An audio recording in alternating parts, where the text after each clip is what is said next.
اس film میں ایک کردار جو ہے وہ حمزہ کے نام سے تھا، کیا ایسا ہی تھا کہ جو رحمان بلوچ کا ساتھی کوئی حمزہ نام کا تھا یا کوئی بھارتی ایجنٹ تھا ان کا ساتھی رحمان بلوچ؟ میں آپ سے کہتا ہوں کہ یہ ٹوٹلی جو ہے بالکل ایک غلط بات تھی کہ اس کا رول ہی نہیں تھا یا کوئی انڈیا کے جو را کا جو کہا جائے کہ رول. اصل میں ان کا مقصد ہی یہی تھا کہ پاکستان کے لوگوں کو یہ بتایا جائے، ایک میسج کنوے کیا جائے کہ ہم کتنے پینیٹریٹ کرتے ہیں، ہم ہر جگہ جا کے ہم پینیٹریٹ کر سکتے ہیں. اچھا پھر انہوں نے بلوچستان کو بھی ٹچ کیا ہے.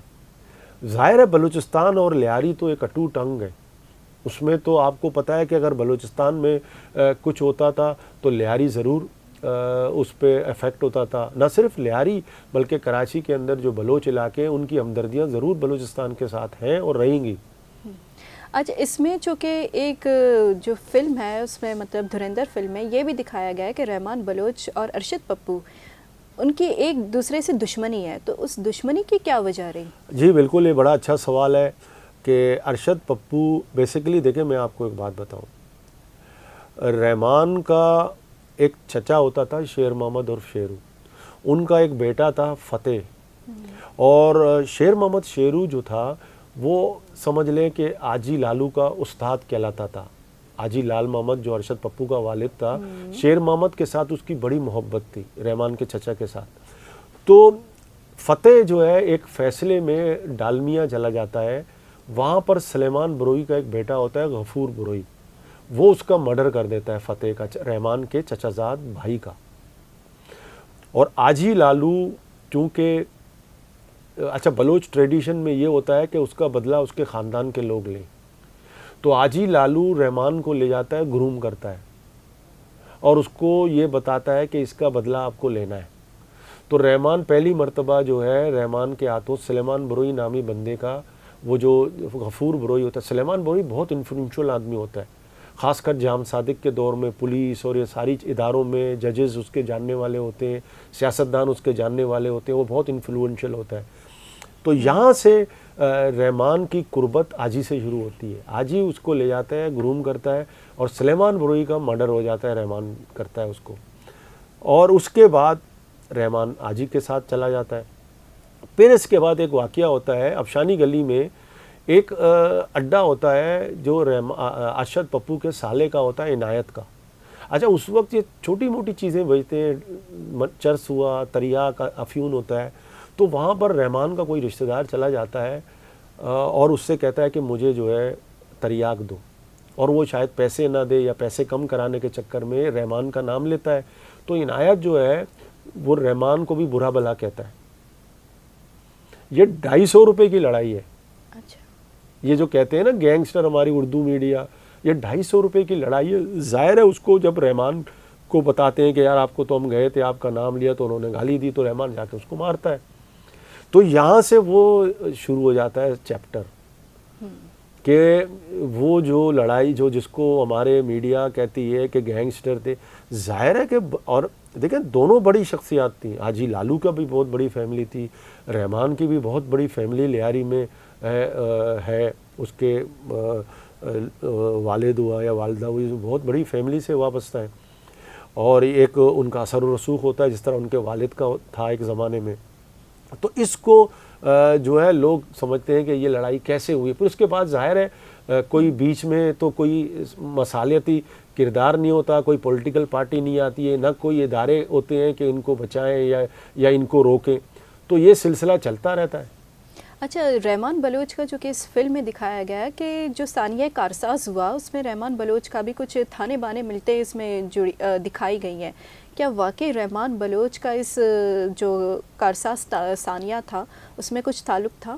دیکھیں اس وقت جو تھا نا پولیٹیکل، میں نے آپ سے کہا نا کہ اس وقت وہ رحمان چینج ہو چکا تھا، وہ پولیٹیکل لبادے میں آنا چاہ رہا تھا. وہ ہو سکتا ہے وہ سیاست میں آنا چاہ رہا ہو، لیکن ہو سکتا ہے اس کو ریئلائز ہو کہ یار یہ میں برے کام کرتا رہا ہوں، اب مجھے یہ ساری چیزیں ختم کر کے ایک نئے پولیٹیکل سمت میں جانا چاہیے. اور ثانیہ کارساز میں مجھے اتنا پتہ ہے کہ اس کے 2-3 رشتہ دار جو تھے بہت قریب سے، جو بے نظیر کے ٹرک میں تھے، ان کی شہادت ہوئی تھی. یہ تو مجھے کنفرم پتہ ہے.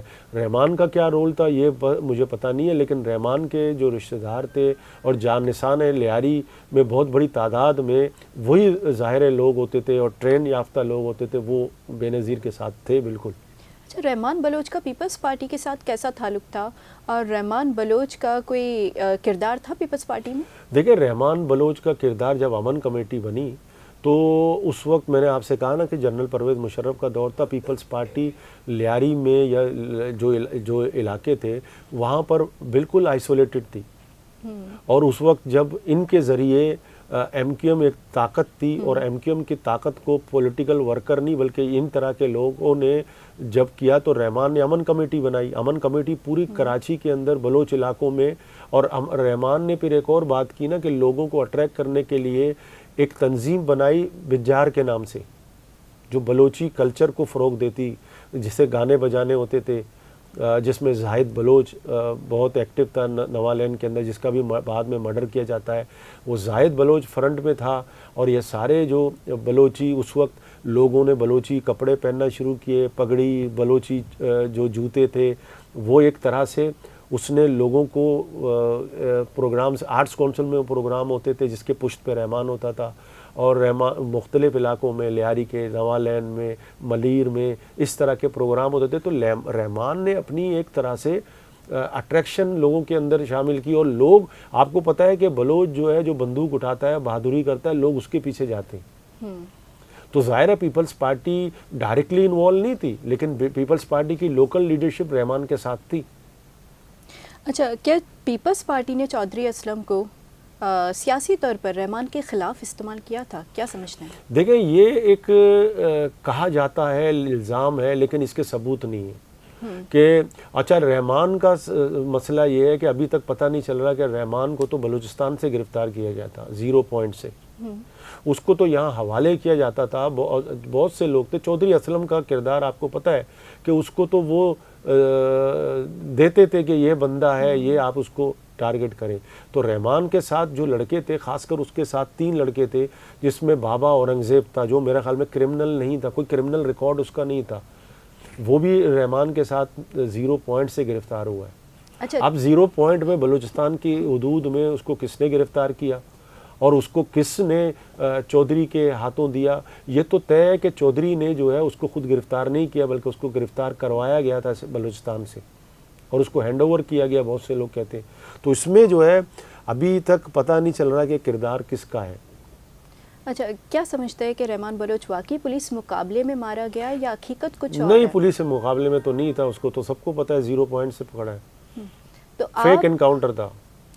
آپ چونکہ ان چند صحافیوں میں سے ہیں جو آخری مرتبہ بھی رحمان بلوچ سے ملاقاتیں کرتے تھے، تو کیا سمجھتے ہیں رحمان بلوچ کو کیسے پایا اس وقت؟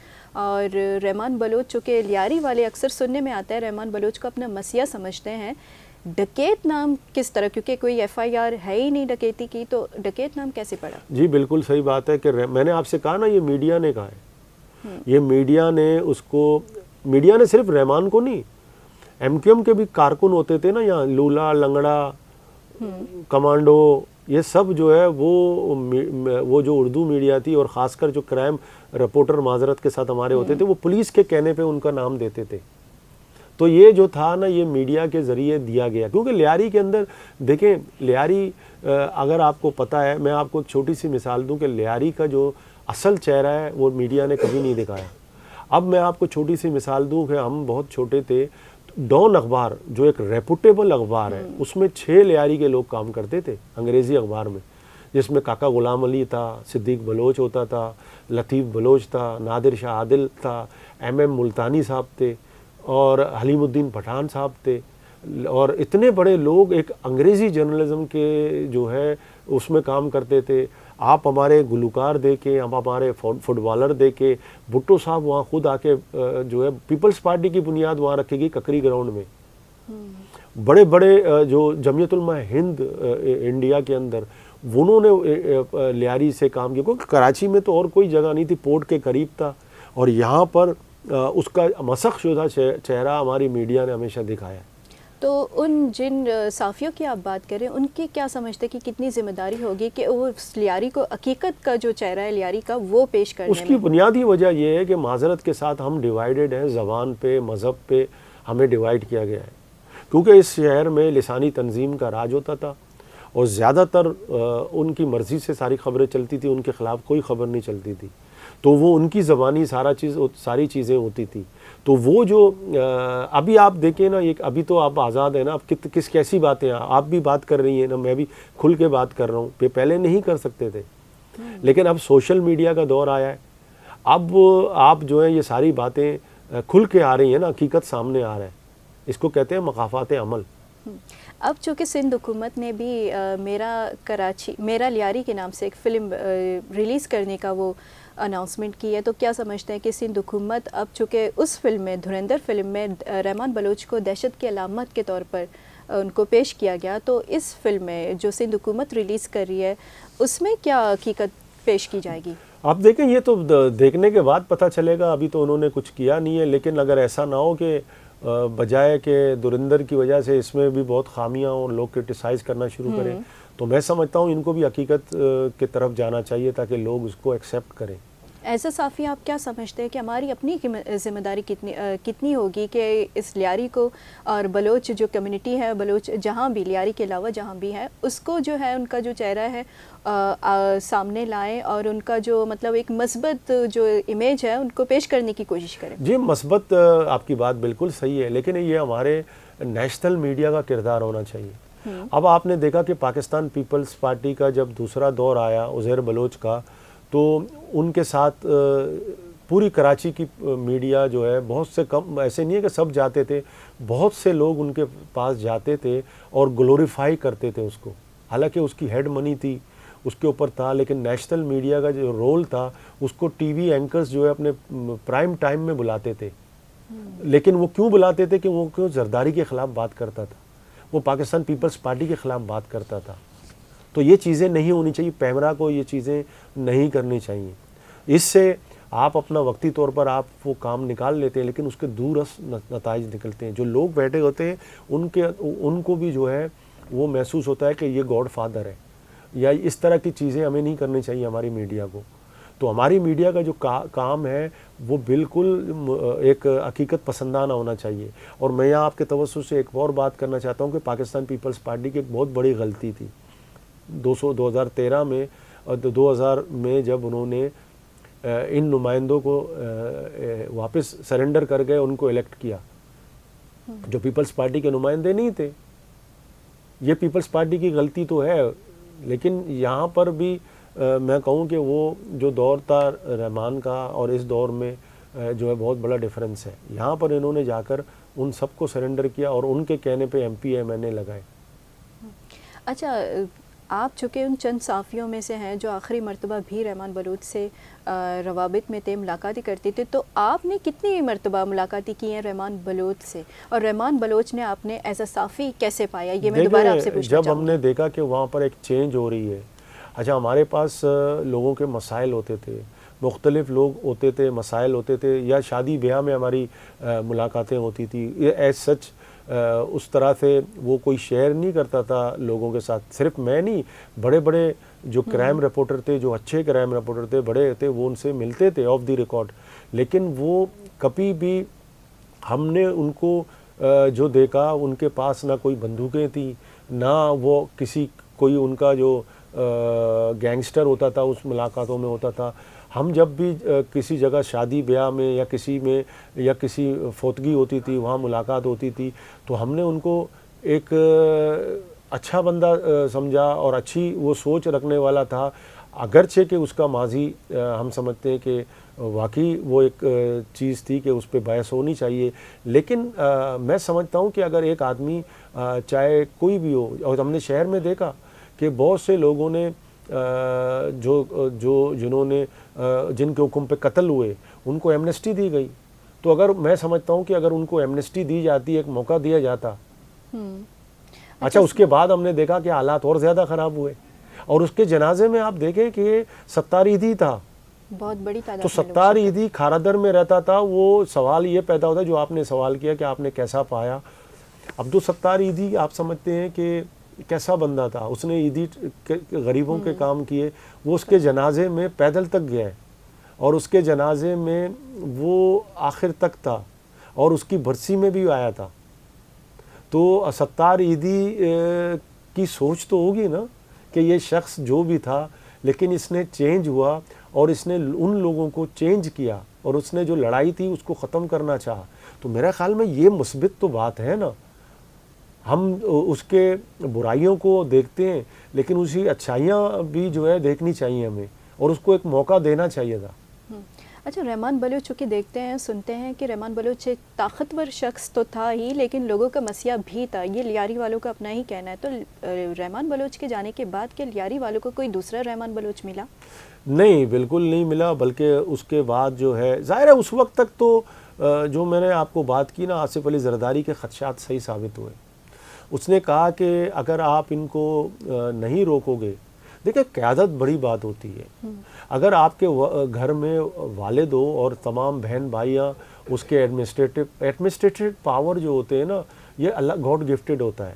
کسی تنظیم کو چلانا یا کسی بھی ادارے کو چلانے کے لیے ایک بندہ جو ہوتا ہے اس کو گاڈ گفٹڈ صلاحیتیں ہوتی ہیں. تو اس کے اندر وہ میں سمجھتا ہوں کہ ایک تنظیم کو چلانے کے لیے ایک طاقت تھی اور چالاک تھا، اس کو آپ شاطر بھی سمجھ لیں، اور ڈیل کرنا جانتا تھا اور ہوم ورک کرنا جانتا تھا. اگر آپ کسی کی کمپلین لے کے جائیں اس کے بندے کی تو وہ پہلے سے اس کے پاس ہوم ورک ہوتا تھا. یہ نہیں ہوتا تھا کہ آپ جو بات کریں وہ سر ہلا دیں. وہ آپ سے ڈیبیٹ کرتا تھا اور آپ سے کہتا تھا کہ یہ اس طرح سے اس طرح سے اس طرح سے. تو وہ میں سمجھتا ہوں کہ وہ چیز نہیں ہوئی بعد میں، کیونکہ بعد میں پاور جو تھا وہ نیچے سطح پر آ گیا اور ہر بندہ اپنی جو ہے منمانی کرنے لگ گیا اور طاقت جو تھی وہ سینٹرلائز، سزا کا جو اکاؤنٹیبلٹی تھی نا وہ ختم ہو گئی. اگر میں غلطی کروں تو وہ مجھے معاف کر دے، لیکن اس کے دور میں ایسا نہیں تھا. جو غلطی اس کے لوگ کرتے تھے اس کو سزا دیتا تھا وہ. ٹھیک، سربازی صاحب بہت بہت شکریہ کہ آپ نے اپنے بزی شیڈیول میں سے ہمیں ٹائم دے دیا. آپ کا بہت شکریہ. ناظرین، آج کی گفتگو سے یہ بات واضح ہو گئی ہے کہ تاریخ کو فلم کے ذریعے یا فلمی اسکرین پر پیش کرنا ایک طاقتور عمل ضرور ہے لیکن اس کے ساتھ ایک بڑی ذمہ داری بھی ہے. اور لیاری ہو یا رحمان بلوچ، کسی بھی کردار یا علاقے کو ایک یکرخی انداز کے طور پر پیش کرنا نہ صرف ناانصافی ہے بلکہ آنے والے نسلوں کے دماغ میں غلط تصورات بھی پیدا کرتا ہے. سچ یہ ہے کہ لیاری صرف تشدد کی کہانی نہیں بلکہ مزاحمت، ثقافت، قربانی اور محرومیوں کی ایک طویل داستان بھی ہے. امید ہے کہ آج کا یہ مکالمہ ناظرین کی سوچنے پر مجبور کرے گا اور دکھائی جانے والی کہانی مکمل سچ نہیں ہوتی. اور ناظرین، آج کی اس نشست سے ہمیں دیجیے گئی اجازت. ملتے ہیں اگلی ایک نشست میں، تب تک کے لیے خدا حافظ.